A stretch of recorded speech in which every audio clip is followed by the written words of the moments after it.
DJ 멍상의학. 난치병의 자연치유를 선도하는 자연치유 아카데미의 조병식 원장님과 한방의 과학화를 추구하는 전 한국한의학연구원 원장 김기옥 박사님의 건강한 의학 수다가 지금 펼쳐집니다. 문희정 아나운서의 톡톡 튀는 진행과 함께하는 멍상의학은 기존에 알고 있던 난치병에 대한 상식을 뛰어넘어 예방과 치료에 도움을 드리기 위해 노력하겠습니다. 건강을 위해 가장 하기 쉬운 마음가짐. 멍 때리는 의학 토크, 멍상의학 시작하겠습니다. 멍상의학은 EJ 생활역사협동조합이 제작 배포합니다. 가장 최신의 의학 정보를 전해드립니다. 그리고 우리에게 실생활에서 활용할 수 있는 유용한 이야기들을 해드리는 시간이죠. 안녕하세요. 멍상의학의 아나운서 문희정입니다. 네, 안녕하세요. 조병식입니다. 네, 김기옥입니다. 하나, 둘, 셋.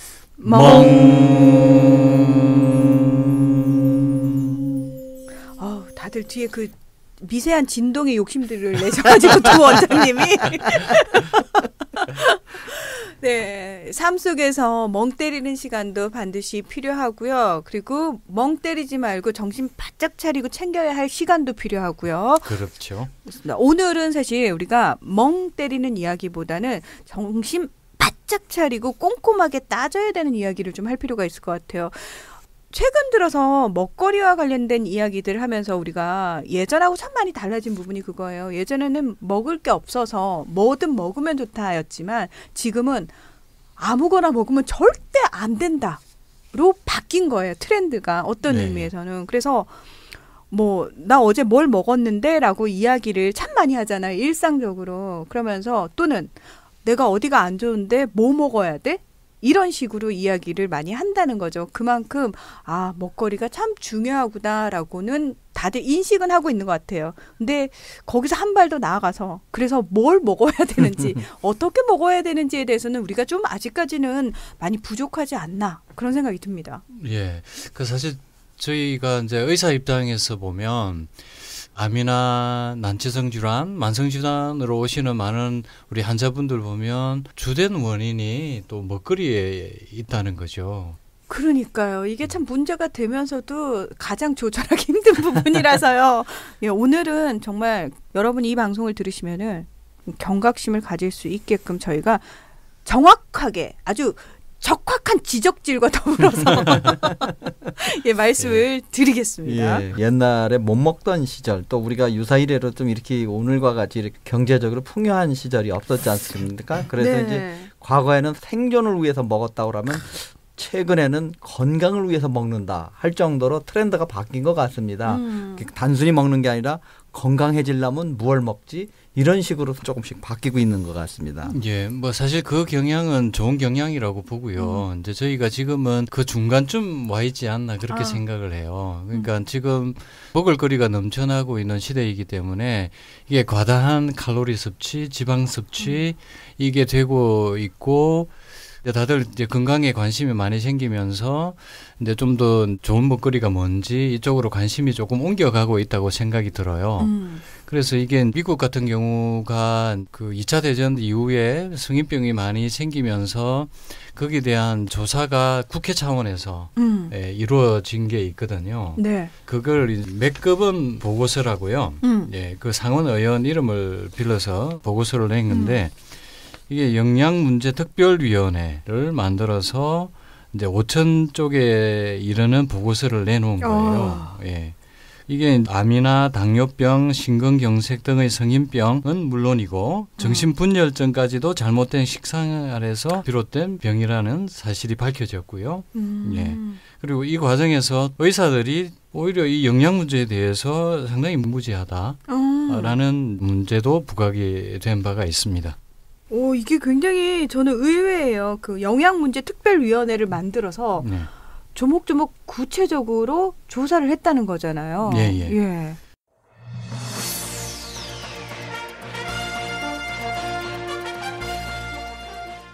네, 이른바 먹방 열풍이나 스타 요리사들에서 보듯 요새 음식에 대한 관심이 뜨겁습니다. 그런데 정작 한국인이 얼마나 건강한 식생활을 하는지 점수로 매겨봤더니 100점 만점에 고작 59점이었습니다. 김지수 기자입니다. TV마다 먹방이 대세인 한국. 그럼 우리 국민의 식생활을 점수로 매겨보면 과연 몇 점일까? 정부가 국민들의 건강한 식생활 여부를 몇 가지 기준으로 살펴보니 100점 만점에 고작 59점, 완전한 낙제점이었습니다.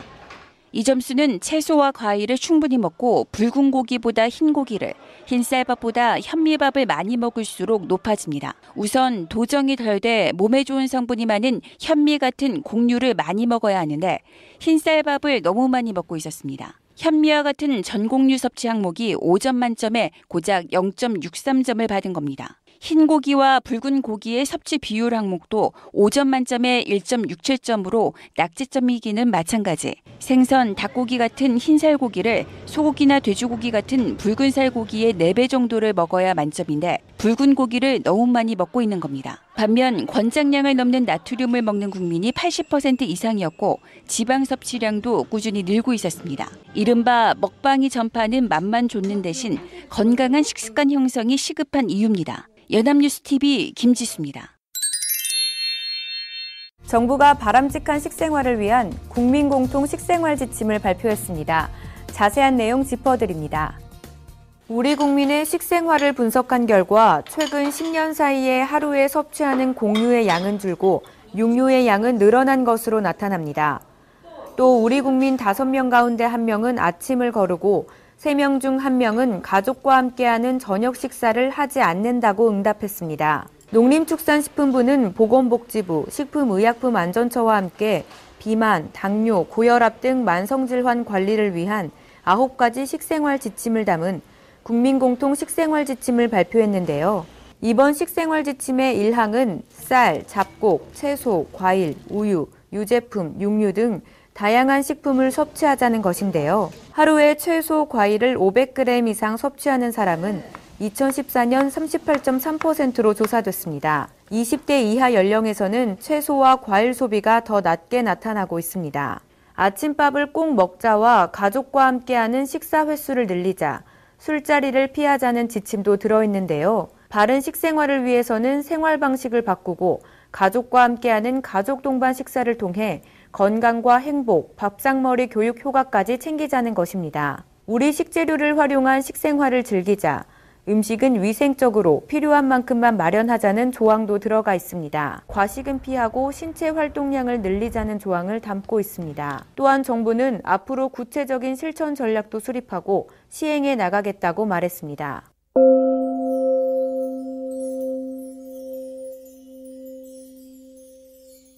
일반적으로 우리가 이제 섭취하게 되는 탄수화물, 지방, 단백질 이 3가지의 균형비를 굉장히 중요시하고 있어요. 네. 그런데 비해서 이제 우리는 그동안 좀 지방이 너무 좀 적었다. 또 미국 같은 경우는 지방이 너무 많다. 대략 이렇게 쉽게 설명을 할 수가 있는데 어쨌든 우리가 지방을 많이 먹고 또 생선도 옛날 못지않게 많이 먹어가면서 우리의 그 평균 수명도 늘었다고는 보고 있습니다. 그러나 문제는 이 가공식품 이런 것 같은 것들을 우리가 질병의 많은 원인이 돼가고 있다고 좀 보고 있습니다. 요즘 식생활 이야기하면 제일 먼저 나오는 문제점이 갑자기 너무 서구화됐다라고 표현을 참 많이 하잖아요. 네. 예, 그게 왜 문제가 되는지 설명을 좀 해주세요. 서구화된 식습관이라고 하면 우리는 농경 사회였기 때문에 주로 곡류 중심으로 영양소 섭취를 해왔는데 서구 같은 경우는 이제 유목민족이기 때문에 주로 고기로 많이 섭취를 했죠. 그래서 육고기, 생선 뭐 이런 것들이 우리가 식탁에서 거의 빠짐없이 요즘은 매일 올라올 정도로 지방식이 많이 늘어나고 있는 거죠. 그런데 지금 우리는 서구인들보다는 농경 사회였기 때문에 육고기, 생선, 과다한 지방식을 하게 되면 그 폐해가 서구인들보다 더 심하거든요. 예, 물론 이제 미국 같은 경우도 보면 1위가 심혈관 질환이지 않습니까? 네. 그리고 비만도 과도 비만 환자들이 굉장히 많죠. 그죠? 이걸 우리가 쫓아가고 있는 시기라는 거죠. 그러니까 최근에 대장암이 세계 1위가 되었다는 그 자체가 저는 그 반증이라고 생각을 하거든요. 이게 우리는 서구인들보다 장 길이가 1m 정도 짧아요. 예. 그리고 이 고기를 많이 먹게 되면 장에 오래 머물거든요. 그렇죠. 예, 곡류나 채소보다는 장에 오래 머물면서 노폐물 독소를 많이 내뿜게 돼요. 예. 그러니까 당연히 장에 많이 쌓이게 되고 요즘 육고기 생선은 더더욱 문제가 이전처럼 풀만 먹이는 고기들이 아니기 때문에 많은 항생제, 성장 호르몬제 뭐 이런 것들이 들어가게 되고요. 그러니까 건강에 좋지 않은 거죠. 예. 그러니까 암도 많이 생기고 심혈관 질환의 원인이 되고 예, 그런 거죠. 그러니까 우리 몸은 아직 서구화된 식습관에 맞춰가지고 이 아이가 개량이 되지 못한 상황에서 갑작스럽게 식습관이 바뀌어버리니까 안에서는 혼란이 일어날 수밖에 없는 상황이겠네요. 그렇죠. 어떻게 보면 유전적인 소인들이 또 장 기능들이 서구하고는 조금 달랐다. 네. 이제 그런 같은 것들이 흔히 말하는 이제 체질이다. 서구 사람들은 지방식을 먹었어도 좀 빨리 잘 소화를 시킬 수 있는 그런 것들이 발달돼 있는 그런 체질인가 하면 우리에게는 아직까지는 그런 체질보다는 이 곡류라든지 생선 이런 것 같은 것들을 더 먹어야 되는 그런 체질도 있다고 보는 거거든요. 그래서 특히나 이제 음식 중에 균형을 잘 맞춘 채소와 또 곡식 이런 것 같은 것들이 좀 더 과거처럼 강조가 돼야 되지 않나 봅니다. 육식이 이제 조금 늘긴 늘었다고 해도 너무 많아지면 이제 아주 심각한 문제로 갈 수가 있다고 보고 있습니다. 그런 지적도 있잖아요. 우리나라는 너무 탄수화물 섭취율이 높으니까 차라리 그 부분보다는 육류가 단백질 함량이 높으니까 공급원으로서 육류 섭취도 강조하는 경향도 있거든요. 예, 그렇습니다. 물론 양질의 단백질이죠. 육고기가. 그렇긴 한데 단백질도 과하게 되면 제대로 소화 분해가 되지 않아서 이것이 뭐 암모니아, 요산 요소, 인돌, 항화수소 이런 여러 가지 노폐물들을 독소를 만들게 되거든요. 또 이게 또 우리 인체에 많이 쌓이면 문제를 일으키게 됩니다. 아, 이게 참 뭐든 과도하면 안 되는 상황이군요. 예, 그렇습니다. 오래 산다는 거북이나 학을 어느 정도 먹는가 보면 꼭 80%만 먹는다는 것입니다. 아, 먹을 수 있는 양의 80%, 소화시킬 그렇죠. 수 있는 양의 80%. 예, 그러니까 늘 우리가 조금 부족한 듯이 먹어야 된다. 예. 극단적인 얘기로는 기생충이 있지 않습니까? 우리 몸속에 기생충. 네. 기생충은 절대 과식하지 않는다는 거예요. 또 숙주를 죽일 만큼 먹지 않는다는 거예요. 그렇죠, 그렇죠. 예, 그런 것처럼 우리도 어떤 면에서 보면 그런 것들을 좀 받아들여서 포만감 또는 그 욕심을 늘 채우려고 하는 그런 마음 자세도 이제 좀 고쳐야지 우리가 적절히 우리 몸을 컨트롤할 수 있는 방법이 될 수 있다 이렇게 보고 있습니다. 어떤 의미에서는 딱 배부를 정도까지만 먹어도 참 모범적인 거예요. 대체로는 다 배부른 정도를 넘어서서 꾸역꾸역 먹는 경우도 굉장히 많거든요. 아유, 딴 얘기 아니고 제 얘기였어요. 죄송합니다. 근데 최근 들어서 저는 음식물과 관련해서 많은 분들이 걱정하는 부분이 GMO라고 얘기를 하잖아요. 예, 유전자 변이. 예. 특별히 우리나라 음식들 중에서 그런 것과 관련이 된 게 뭐가 있을까를 생각을 해봤더니 우리는 그런 곡물들로부터 채취한 기름 사용을 꽤 많이 하고 있어요. 예, 그렇습니다. 주로 GMO 식품들이 많은 부분을 차지하는 게 옥수수, 네. 콩 뭐 이런 것들이거든요. 맞아요. 그러니까 이게 보통 우리가 지금 옥수수 기름, 뭐 콩기름 이런 것들을 많이 사용하지 않습니까? 네. 이게 또 조금 육고기가 포화지방이니까 이게 복부 비만의 주된 원인이 되어서 이것을 피하면서 불포화지방산을 찾게 되거든요. 네. 예. 그러면서 식물성 기름 이런 얘기 하잖아요. 그렇죠. 식물성 예. 기름이 좋다라고 많이들 드시는데 이것도 사실은 우리나라 들어오는 많은 기름들이 GMO 유전자 조작에 의해서 길러진 옥수수나 콩에 의한 기름이라는데 문제가 있는 거죠. 그래서 사실은 버터와 마가린이 있을 때 버터는 동물성 지방이니까 먹으면 안 되고 마가린은 그래도 식물성 기름이니까 먹어도 되고 뭐 이렇게 단순하게 이야기를 하기도 하고요. 그다음에 콩과 옥수수가 문제니까 최근 들어서는 포도씨유라든지 올리브 오일이라든지 카놀라유 뭐 이런 것들도 얘기를 하거든요. 근데 과연 지금 우리가 그렇게 단순하게 이건 좋고 이건 안 되고 그래서 이걸 대체해서 이걸로 가고 이런 방식들이 맞는지도 의문이에요. GMO로 따져보면 그렇게 대체해서 먹는 거는 필요하다고 생각이 들고요. 네. 근데 또 하나는 아셔야 될 게 이 불포화지방산도 또 문제가 되거든요. 최근에 실험이나 조사에 의하면 다중 불포화 지방산이 암 유발의 원인이 된다. 그러니까 리놀산 오메가6입니다. 이것이 오히려 포화지방보다도 더 위험한 지방산이다. 이런 이제 보고서들이 많이 나오고 있습니다. 이제 최근에 제일 많이 문제가 되는 것이 흔히 말하는 이제 식물성 기름의 팜유라는 것이 있거든요. 커피에 이제 그 프리마라고 이제 하는 것, 또 라면 그냥 식물성 기름이니까 괜찮겠지라지만 네. 오히려 그런 것들이 더 불안정하고 우리 몸속에 들어가면 동물성 지방 못지않게 축적이 된다든지 오염을 시키는 그런 문제점들 때문에 가능하면 우리가 가까운 데서 생산됐다는 이제 신토불이라고 우리가 살고 있는 100리 이내에서 생산된 것을 먹어라.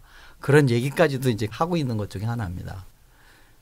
그러면은 아이고 이거 참 요리할 때 기름을요 안 쓸 수는 네. 없어서 제일 안전빵으로 올리브 오일 많이들 사용하시거든요. 그거는 그럼 괜찮은 거예요? 근데 이제 올리브 오일은 사실 좋은 기름인데 문제는 뭐냐면 열을 가하는 음식을 할 때 튀김이나 전이나 이런 걸 할 때는 조금 부적합해요. 아, 왜요? 이게 이제 불을 가하면 끓는 점이 낮기 때문에 산화가 빨리 되어버리죠. 그래서 끓는 점이 높은 기름을 사용하는 게 도움이 되고요. 그래서 저는 코코넛 오일이 이제 220도까지 되거든요. 예, 그래서 코코넛 오일을 전이나 튀김 할 때는 그걸 추천하고, 근데 이게 또 우리나라에 잘 없지 않습니까? 네, 그래서 다 수입해야 돼요. 예, 그래서 이것도 비용도 비싸고요. 이거 대신해서 우리가 쓸 수 있는 거는 현미유가 꽤 이제 끓는 점이 높기 때문에 현미유. 예. 전 요리나 튀김 할 때는 현미유가 좋겠습니다. 아, 그게 시중에 나오나요? 현미유를 저는 본 적이 없는 것 같은데요. 많이 나오진 않는데 나와요. 예. 뭐 마트에서도 요즘은 잘 찾아보면 나와요. 아, 이게 좀 몸에 좋은 거는요. 좀 잘 찾아봐야 돼요. 예, 잘 찾아봐야 됩니다. 예, 문제는 그 기름이라는 것이 한 번 쓰고서 버려져야 되는 거거든요. 아, 근데 근데 이제 그걸 반복적으로 또 쓰고 또 씀으로써 산패가 트랜스 지방을 일으키는 원인 중에 하나가 되고 그러기 때문에. 그럼 집에서 튀김하고 그 기름 사실 걸러가지고 전 부칠 때 사용하고 그러는데 그렇게 하면 안 되는 거예요? 되도록이면 좀 신선한 오일을 갈아줘야 되는 것이죠. 그런데 이제 튀김집이라든지 치킨 같은 것들을 만들 때는 그렇게 해서는 채산성이 안 맞다 보니까 쓴 기름을 또 계속 쓴다는 것이 문제가 되는 것이거든요.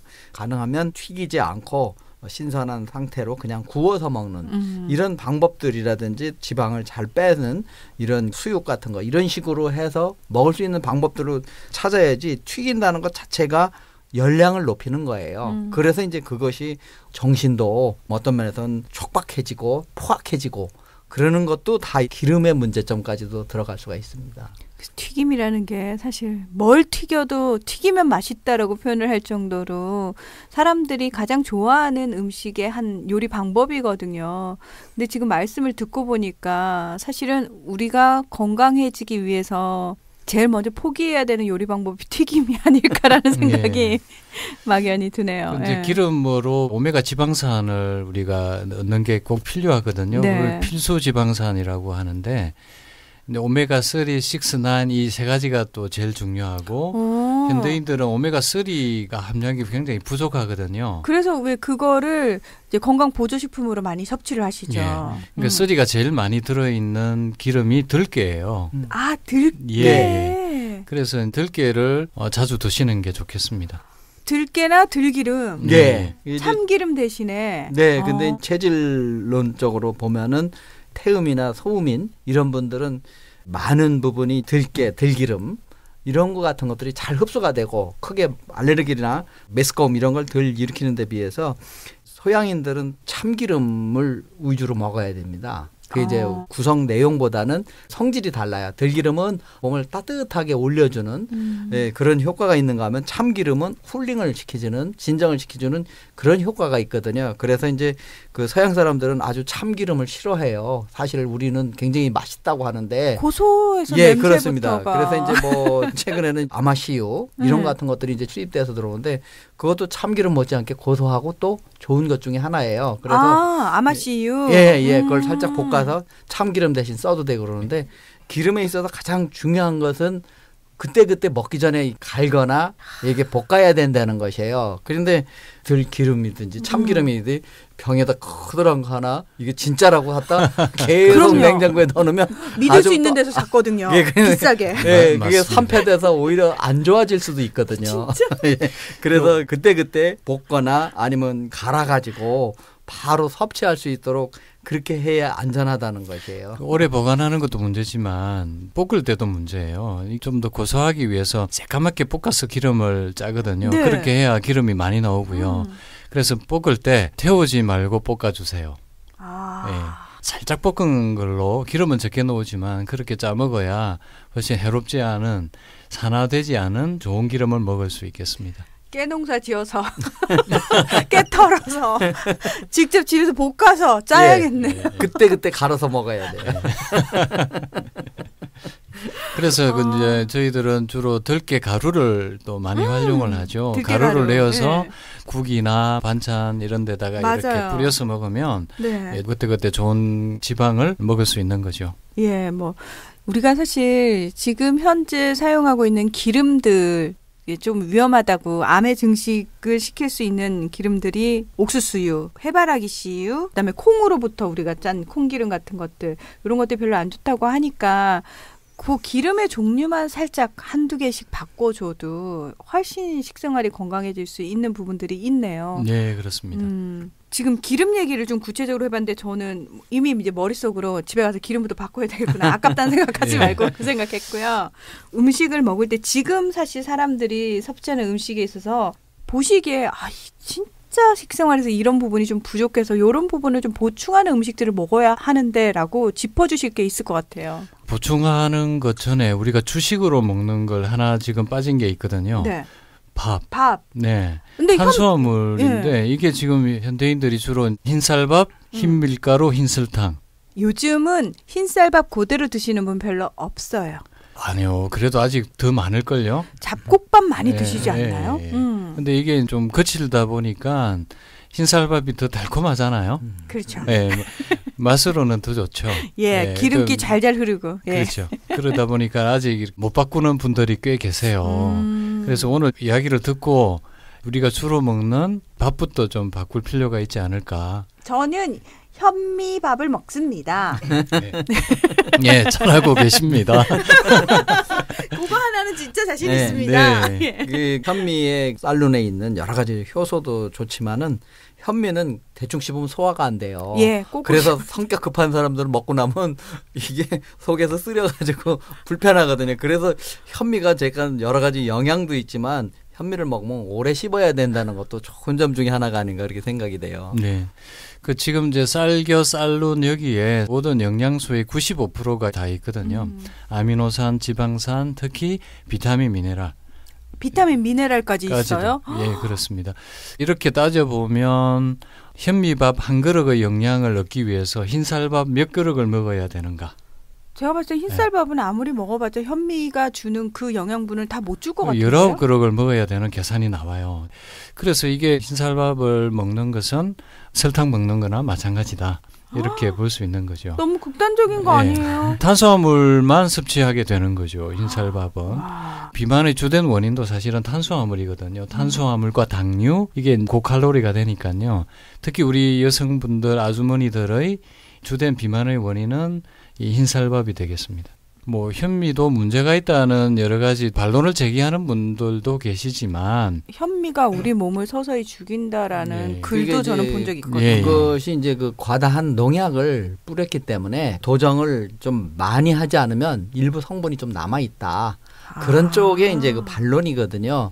그것을 중화시키는 방법은 잘 씻는 거예요. 이게 사실은 우리가 이제 농약 같은 거 얘기를 하지만은 어떤 방법으로 제일 쉽게 저기 하는 것은 좀 오래 씻는 거예요. 오래 담가 놓거나 그렇게 하면 이제 휘발 성분이 날아갈 수도 있고 요즘엔 다 쌀도 왜 다 씻어 나왔습니다. 네. 네, 뭐 현미도 다 그냥 그걸 잘 씻으려고 하지를 않는데 충분한 이 물에다가 불리거나 아니면 오랫동안 씻어서 흐르는 물에 씻어서 한다고 하면 그런 정도로 걱정되는 정도는 아니거든요, 사실은. 네. 물론 유기농으로 키운 것을 먹는 게 좋은 방법이고요. 영양적인 측면에서 저는 무조건 현미를 먹어야 된다고 생각을 합니다. 2014년입니다. 여기 질병관리본부에서 한국인의 영양을 조사해서 보고서를 낸 게 있거든요. 여기를 보면 국민들의 20%가 칼슘, 철분, 비타민 A, 비타민 B2 등 필수 미량 원소가 부족하다. 이런 보고서가 나와 있고요. 그 외에도 우리가 필수 영양소 중에 비타민 C, 오메가3, 비타민 D, 엽산, 아연 이런 것들이 부족하다는 보고서들이 많이 나와 있거든요. 이런 것들이 부족하면 만성질환, 암에 잘 걸려요. 이게 부족한 주된 원인이 정제공유예요. 그래서 현미를 우리가 꼭 먹어야 되겠고, 그리고 또 하나의 문제는 채소예요. 채소? 예, 채소를 먹지 않기 때문에 요즘은 이 채소에서 특히 미량 원소인 비타민, 미네랄이 풍부하거든요. 효소도 마찬가지고요. 현미로 바꾸시고 채소 반찬도 몇 가지 하루에 한두 번은 꼭 만들어 먹는 게 필요하겠습니다.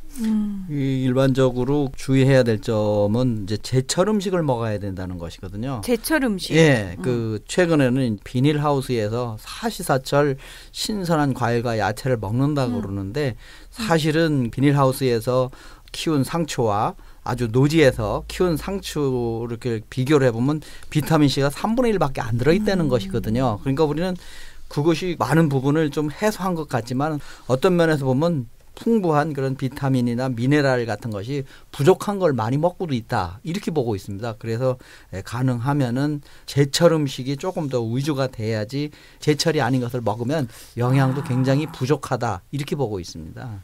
그 과일도 사실은 저희가 거의 1년 내내 똑같은 과일을 먹을 수 있다라고 얘기를 하지만 여름철 과일 하면 뭐 수박, 참외 이런 식으로 딱 대표적으로 떠오르는 과일들이 있거든요. 겨울에도 먹을 수 있지만 여름철에 노지에서 나오는 것들이 영양분을 제대로 가지고 있다는 의미니까 그렇습니다. 되도록이면은 제철 과일, 제철 채소들을 좀 챙겨가지고 일부러라도 좀 드셔야 돼요. 예. 그게 이제 영양학적인 측면에서도 김 원장님 말씀처럼 그렇고요. 한의사 같이 말씀을 좀 드리면 예. 봄에는 봄나물이 밥상 위에 올라와야 돼요. 네, 그것은 우리가 혈액이나 기의 흐름을 원활하게 해줘요.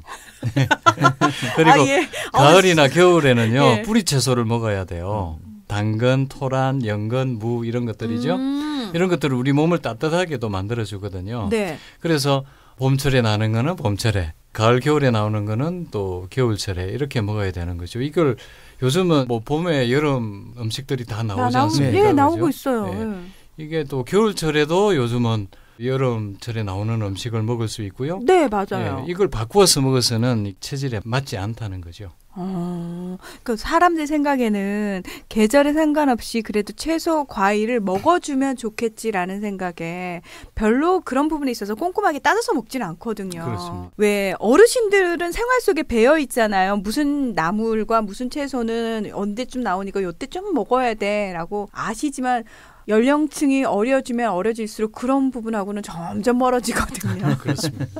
최근에는 이제 좀 생활이 여유가 있으면서 그 기호식품들 중에 여러 가지 견과류들을 좀 많이 먹게 되거든요. 네. 견과류 같은 경우도 한의학적으로는 열이 있는 게 있고 또 열이 없는 게 있고 또 이런 여러 가지가 있는데 태음인들은 신경 써서 이 견과류를 좀 많이 먹어서 불포화 지방산이 많아져 갖고 포화 지방산을 끌고 나갈 수 있게 견과류를 잘 곁들여서 먹는 것이 건강에 큰 도움이 된다고 볼 수가 있습니다. 그 하루 견과라고 해서 아예 네네. 하루에 뭐 섭취할 것들이 또 편하게 이렇게 포장돼서 나오기도 하거든요. 네. 근데 저는 궁금한 게 뭐냐면은 물론 우리가 먹는 음식 거의 80%가 다 수입산이지만 특히나 견과류들 같은 경우에는 12시간 이상을 건너온 것들이 대부분이더라고요. 과연 그렇게 왜 멀리서 어떻게 재배됐는지도 믿을 수 없는 것들을 먹어도 될까? 그래서 이제 방법이 있습니다. 진공 포장된 것을 먹으면 네. 또 괜찮으세요. 진공 포장이요? 예. 진공 포장되어서 건너오는 것들은 그런 문제는 없어요. 진공 포장이라고 하면은 좀 구체적으로 설명해 이게 주셔야 이제 될 것 같아요. 지방이지 않습니까? 네. 이게 우리가 견과류를 통해서 얻을 수 있는 영양소는 주로 필수 지방산과 비타민 E거든요. 네. 그래서 저희도 식단에 꼭 이게 이제 매 끼니 때마다 먹게 하는데 공기와 접촉이 되면 산화가 돼요. 그렇죠. 네, 진공 포장을 해서 오면 아무래도 산화가 덜 되고 대량으로 수입하는 것들은 당연히 방부제가 들어가요. 그렇겠죠. 네, 그래서 진공 포장돼서 오는 것들은 그런 문제가 없다는 거죠. 아, 이게 구분을 좀 하셔야 될 것 같아요. 대량으로 수입을 해서 한국에서 포장을 한 것과 아예 현지에서 진공 포장이 돼서 들어온 것. 그렇죠. 예, 그런 것들을 조금 구분을 하셔가지고 이왕 몸에 좋자고 먹는 거니까 네. 진공 포장으로 된 견과류를 드시면 좋을 것 같네요. 네. 그 다음에 이제 소화 기능이 약한 이제 소음인이 있거든요.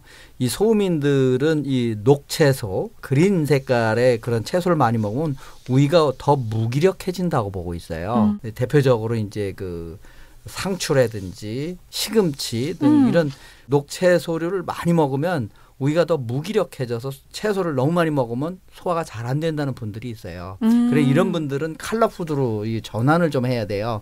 도마도라든지 이런 같은 것들은 이제 칼라가 있지 않습니까? 그런 쪽으로 야채도 조금 전환을 해야 된다고 보고 있습니다. 심지어는 녹즙까지 먹지 않습니까? 녹색. 이 녹색 채소를 이제 소양인 같은 소화력이 좋고 또 열이 많은 사람들이 먹을 때는 큰 문제가 없는데 이게 또 부족하다고 소음인들처럼 무기력해지면서 몸이 더 차질 수도 있습니다. 그래서 이제 좀 칼라푸드로 조금씩은 전환을 해야 된다. 이렇게 보고 있습니다. 칼라푸드 한다면은 당근은 주황색이고요. 그렇죠. 그다음에 예. 파프리카도 노란색, 그렇습니다. 빨간색, 네. 주황색, 초록색 예. 이렇게 나뉘잖아요. 네네네. 그런 것들을 골고루. 그렇죠. 예. 색깔별로 골고루 먹는 거죠. 예. 뭐 양배추도 보라색이 있고 가지도 보라색이니까 그런 것까지 다 그렇습니다. 챙겨서. 이게 이제 컬러에 따라서 또 영양소가 또 다르고요. 네. 김 원장님 말씀처럼 체질별로 또 맞는 색깔이 있거든요. 자기 체질을 잘 알면 거기에 가까운 색깔을 주로 챙겨 먹고 그리고 골고루 색깔별로 또 같이 먹고 뭐 이런 지혜가 필요하겠습니다. 그렇습니다. 혹시 나는 그런 체질 잘 모르겠고 그런 건 좀 귀찮아 하시는 분들은 그냥 골고루. 네. 예, 색깔 골고루. 예. 자기가 좋아하는 음식이라고 하지만 2, 3일간 안 먹으면 궁금하다 할 정도로 중독돼 있는 게 있거든요. 물론 뭐 임신부 같은 경우는 자꾸 뭘 먹고 싶다라는 게 부족해서 자꾸 먹는 거거든요. 그게. 네, 그러니까 입도 탄다. 뭐 그러면 왜 갑자기 뭐가 먹고 싶어요? 또 아이들이 흙을 먹지 않습니까? 흙을 먹는 건 철분이 부족해서 그런 거거든요. 엄마 쟤 흙 먹어. 예, 그것처럼 우리 몸속에 필요한 것을 예. 자꾸 이렇게 땡기기 때문에 먹을 수도 있지만 중독돼서 뭘 안 먹으면 궁금하다.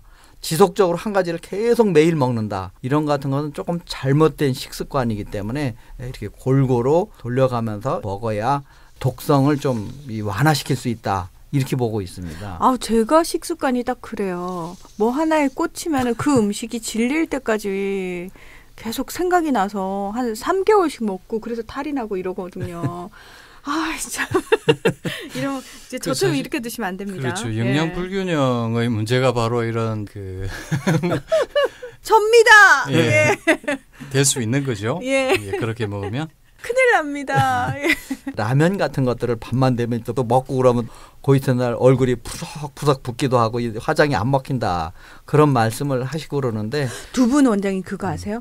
라면 광고는 항상 9시 이후 시간대에 몰려 있습니다. 그렇죠. 예. 예. 이제 뭐 꼭 라면만을 얘기하는 것은 아니지만 우리가 먹으면 그 이튿날 소화가 될 때쯤에 속이 불편하다, 설사를 한다, 또는 얼굴이 푸석푸석 붓는다. 이런 것은 굉장히 소화기에 부담을 주는 거기 때문에 이런 것 같은 것들은 좀 안 맞는다고 생각을 하고 적게 먹어야 되는 것으로 보고 있습니다. 참 이 선생님 같은 말씀이세요. 정말 정말 지키기 힘든 얘기를. 예. 그렇죠. 또 과식도 문제지만 그중에서 특히 야식이 또 제일 문제가 돼요. 야식이요? 예. 나 진짜 궁금해요. 몇 시부터 먹어야 야식에 들어가는 겁니까? 사실은 제일 좋은 기준은 자기 전 4시간 전에 저녁을 먹고 네. 그 뒤로는 먹으면 안 먹으면 돼요? 곤란해요. 우리가 음식물이 소화분해 되는데 4시간이 걸리거든요. 네. 예. 근데 그 이후에는 이제 먹는 것들은 다 독소가 되는 거죠. 노폐물 독소가 되는 겁니다. 4시간이란 시간은 좀 길긴 하네요. 네. 견디기엔. 그 식습관이 우리가 서구화된다고 그러는데 서양 사람들이 거의 대부분은 아침에 그냥 간단한 음식으로 끝내지 않습니까? 그러다 보니까 저녁 때 되면 허기가 지니까 저녁에 많이 먹는 거예요. 네. 저혈당에 빠지니까 막 허겁지겁 먹는데 밤새도록 이게 흡수가 아주 잘 돼요. 그러니까 이제 비만으로 갈 수밖에 없는 거거든요. 그래서 사실은 가장 그 이상적인 식사는 아침은 왕같이 먹고 점심은 평민같이 먹고 저녁은 거지같이 먹어라. 그게 이제 사실은 가장 이상적인 방법이거든요. 우리 농경사에서 우리들은 그런 식으로 아침에 생일상도 잘 먹고 그랬는데 지금 자꾸 서구화되면서 거꾸로 그렇게 저녁을 잘 먹으니까 비만이 되고 그것이 밤새도록 소화를 시키려니까 소화 기능에 무리가 되고 장 같은 것도 나빠지고 그러는 것 중에 하나거든요. 그러니까 아침에는 눈 떠서 출근하기 바쁘니까 밥 먹을 그렇죠. 시간이 없고요. 점심 때는 또 점심시간이 우리나라 직장인들은 1시간밖에 안 돼요. 그러니까 대충 허겁지겁 먹고 그나마 저녁 시간이 제일 여유가 있다 보니까 이제 먹고 싶었던 것들을 좀 마음껏 먹는 그 시간이 될 수밖에 없는 패턴인 거죠. 예. 근데 그게 이제 습관이 그렇게 가니까 또 그렇게 계속 악순환의 반복인 것 같아요. 그렇죠. 그래서 이걸 이제 한 일주일 정도면 얼마든지 우리가 이걸 바꿀 수 있거든요. 근데 그런 노력을 좀 할 필요가 있다.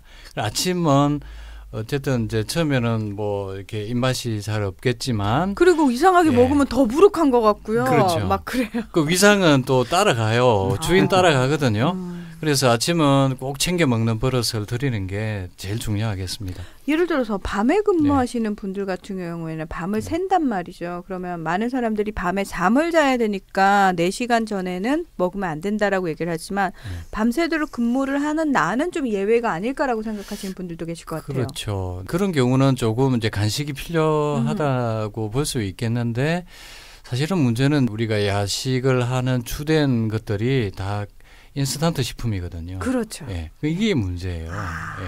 그래서 좀 소화가 잘 되는 식품을 먹으면 큰 문제가 되진 않아요. 그래서 저희들은 이제 주로 우리 환자분들에게는 볶은 곡식을 드시게 하세요. 아, 그냥 곡식 볶은 거요? 예, 예. 그게 이제 소화흡수가 잘 되기 때문에 뭐 허기도 달래고 예, 영양가도 좋고 그런 이제 야식을 하는데도 적합한 거죠. 뭐 예를 들어서 뭐 현미를 볶는다거나 그렇죠.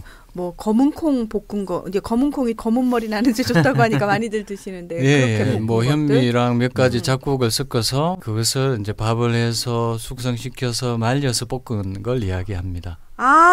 이게 그냥 간단히 볶은 곡식이라고 그랬는데 그게 아니군요. 예. 그래서 만드는 공정은 사실 조금 뭐 쉽지는 않아요. 집에서 만들어 먹기는 어렵고요. 그러네요. 예, 이것도 이제 판매를 이게 만드신 분들이 아주 정성스럽게 만들어서 판매하기 때문에 저희들도 병원에서 한번 만들어 먹으려고 시도를 했는데 이게 보통 힘든 게 아니더라고요. 그래서 이제 계약으로 이렇게 만들어서 받아서 먹죠. 그럼 자 여러분 저녁 때 가공식품이나 이런 과자 대신에 혹시 꼭 드시고 싶다면은 볶은 곡물을 드시는데 중요한 건 유기농 친환경 제품을 아주 깨끗한 공정을 통해서 잘 만드시는 제품을 선별하셔가지고 사 드시는 걸로. 예. 예. 옛날에는 공복을 때우는 것을 흔히 미식가루라고 그랬죠. 그 맞아요. 보리를 이제 볶아가지고 그거를 가루로 만들어서 좀 먹고 그랬는데 이제 그거를 좀 다양하게 여러 가지 콩이라든지 뭐 또 다른 잡곡, 수수 뭐 이런 거 같은 것도 다양하게 넣어서 이제 이렇게 미식가루를 먹어서 흔히 말하는 허기를 때우는 가장 좋은 방법 중에 하나다 이렇게 보는 거죠. 맞아요. 요즘 그런 거 되게 많이 나오거든요. 마트 가면 엄청 대량으로 팔거든요.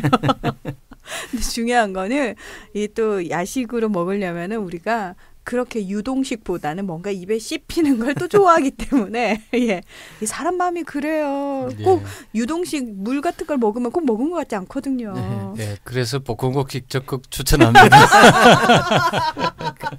근데 일반적으로 음허, 양허 이렇게 얘기를 했는데 저는 이제 음허증이라서 보통 9시 뉴스도 못 보고 그냥 일찍 자버리거든요. 와 부럽다. 저도 잘 주무실 수 있는 분은 그런 사람들은 거예요. 야식을 먹을 필요가 없는 거죠. 근데 틈이 이제 없네요. 밤을 즐기는 분들, 특히 태음인들이란 분들은 프로가 다 끝나도 잠이 안 옵니다. 그게 이제 지금은 또 뭐 케이블이라는 게 있지만 옛날에는 또 비디오를 빌려다가 봐도 또 잠이 안 옵니다.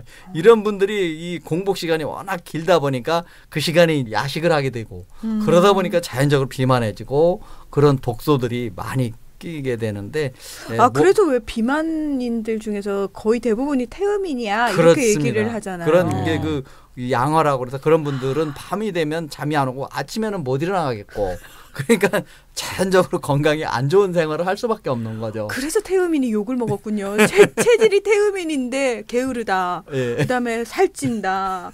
뭐 이러면서 예, 성격이 또 너무 느긋하죠.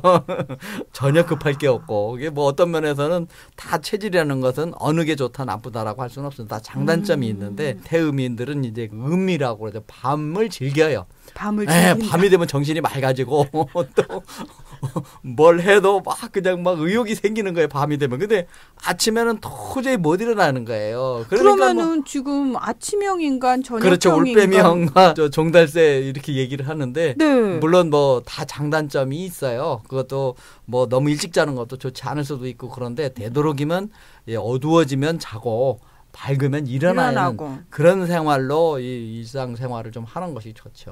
태음인들도 그렇게 노력을 하셔야 그래야 된다는 됩니다. 거. 저녁 되면 운동을 하든지 아니면 지치도록 빨리 잘 수 있도록 그렇게 노력을 해야 되고. 자, 오늘 우리가 먹고 있는 것들을 조목조목 따져보고 있는데 참 제가 뭘 먹고 살았는지 정말 반성의 시간인가 동시에 하나라도 좀 제대로 실천을 해야 되겠다라는 생각도 동시에 좀 하고 있는 것 같아요. 그러니까 방송을 들으시는 분들 입장에서도 뭔가 단 하나라도 변화가 좀 있어야 될 것 같아요. 그래서 네. 어떤 부분들을 좀 눈여겨서 또는 주의 집중해서 바꿔야 할지에 대해서 얘기를 해주시면 좋을 것 같아요. 저희가 그 성인병, 만성질환자분들이 많이 오시는데 이 원인이 대부분 제가 볼 때는 거의 60% 이상이 밥상 문제다. 네, 이렇게 보는 거죠. 밥상을 점검하고 밥상을 바꿔야 된다.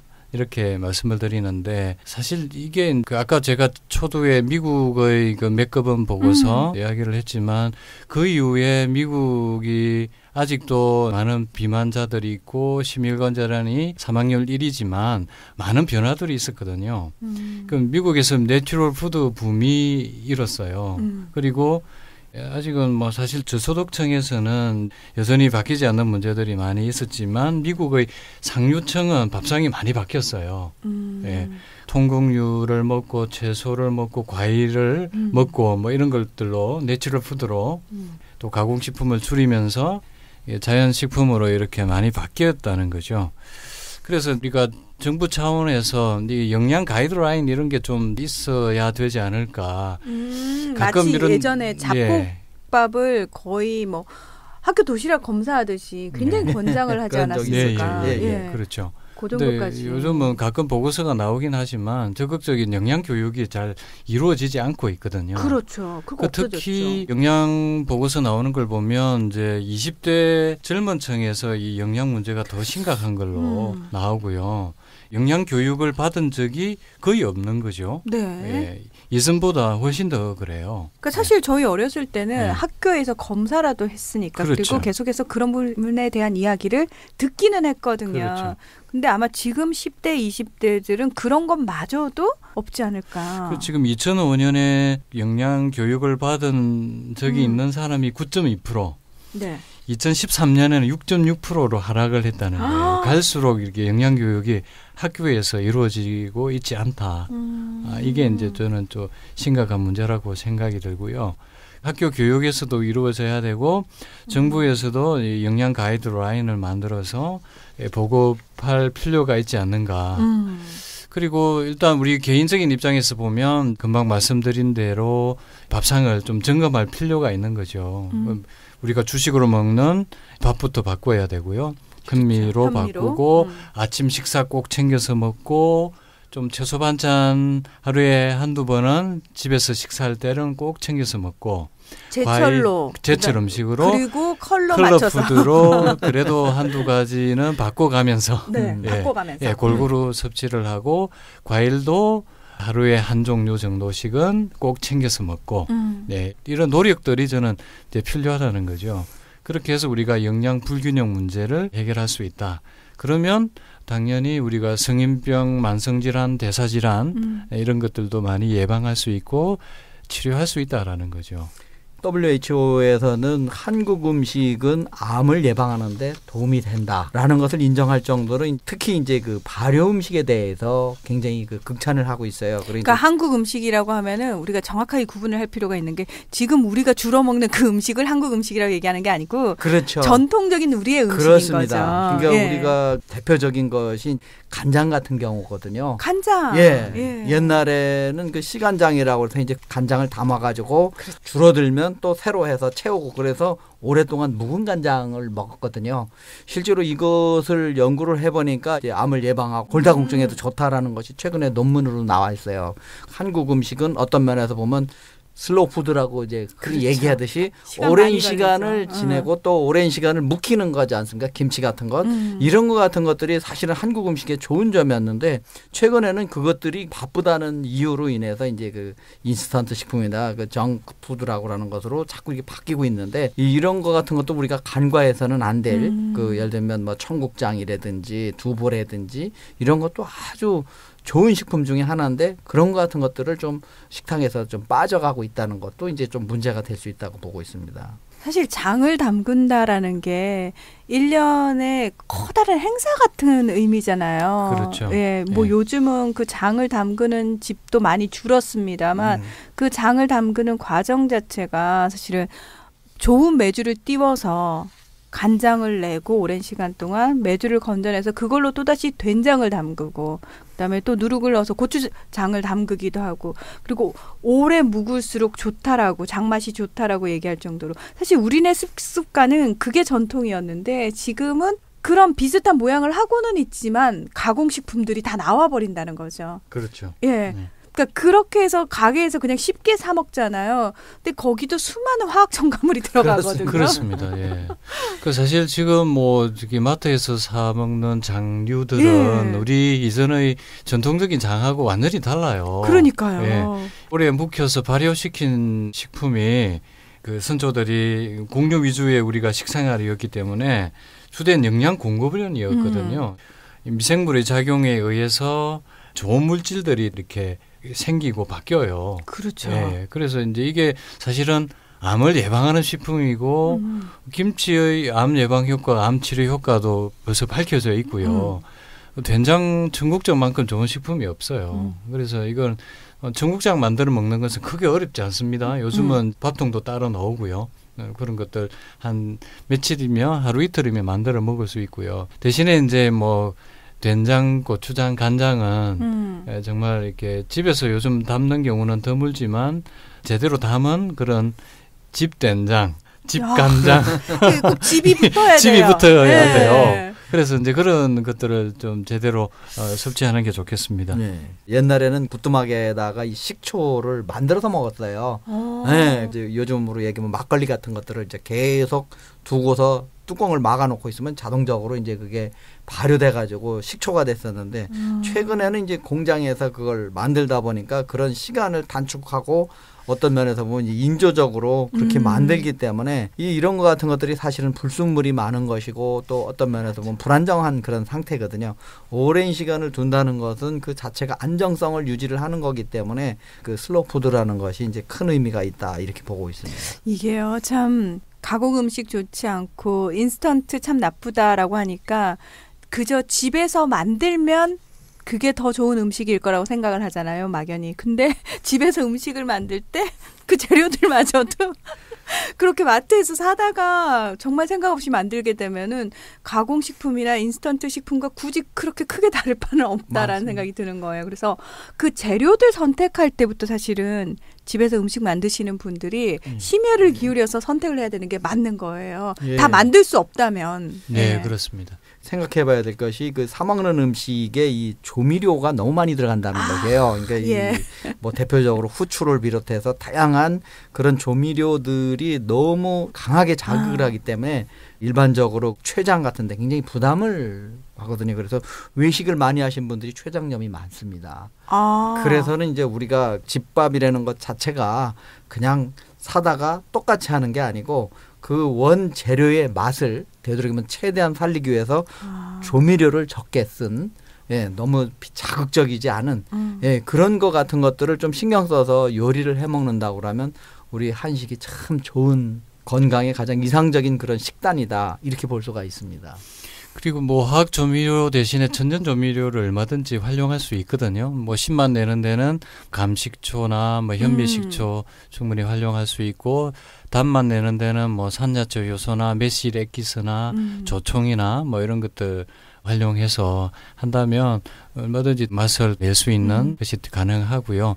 어쨌든 지금 뭐 그 암을 예방하고 또 치료하는데도 한식만큼 좋은 게 없어요. 우리 한식이 주로 곡류나 채소 위주로 되어 있지 않습니까? 그죠? 식단 자체가. 그렇죠. 예. 그리고 바닷가에서는 해조류, 그리고 산에 나는 버섯, 네.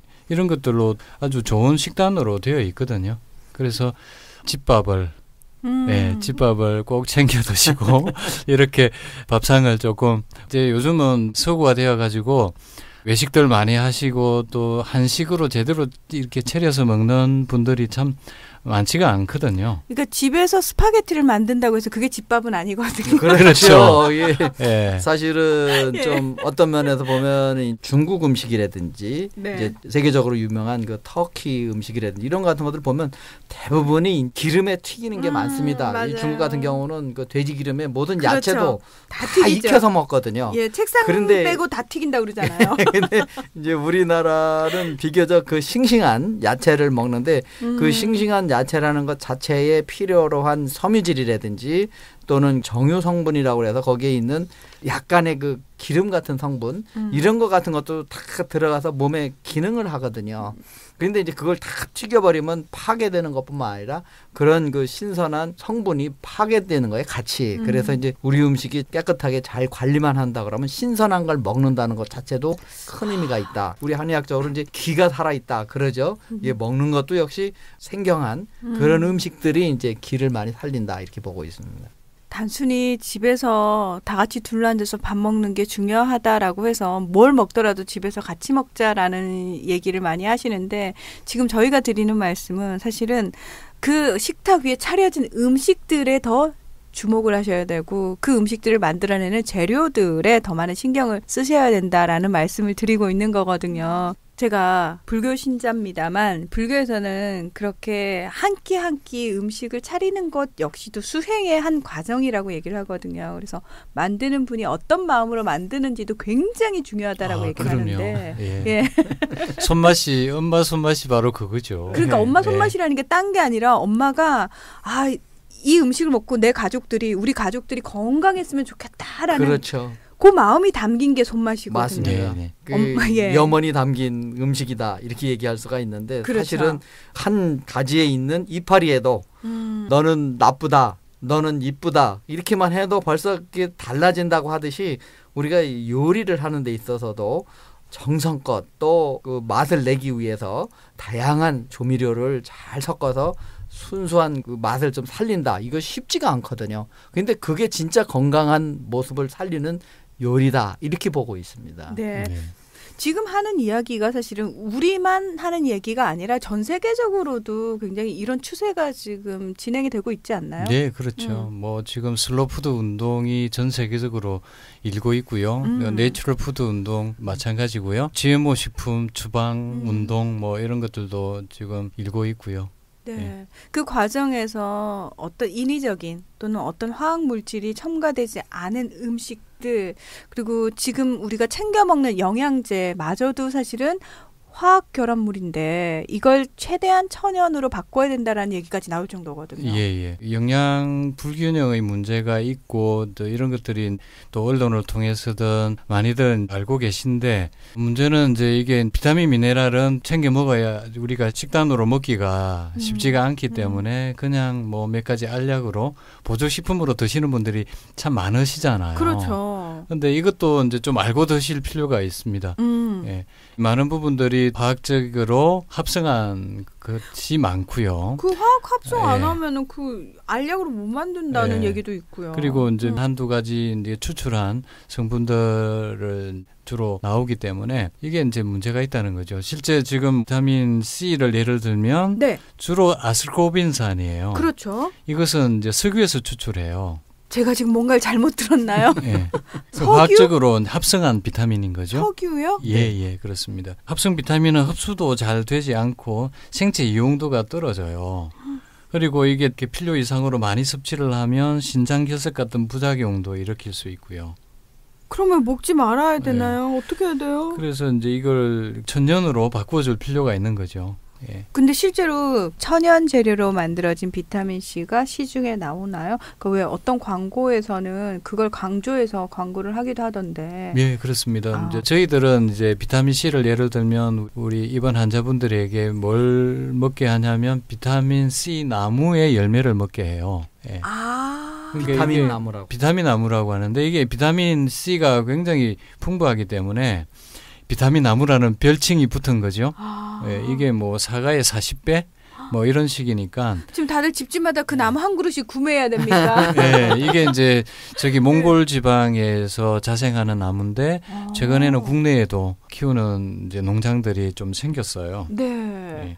이제 그런 식으로 이제 전년식품으로 보충을 하는 게 좋겠습니다. 비타민 나무 열매. 네. 예. 우리가 옛날에는 가마솥에 누룽지 얘기했지 않습니까? 네. 그게 이제 그 가마솥이라는 게 무쇠솥인데 약간씩 그 산화철을 우리가 먹어준 거예요, 사실은.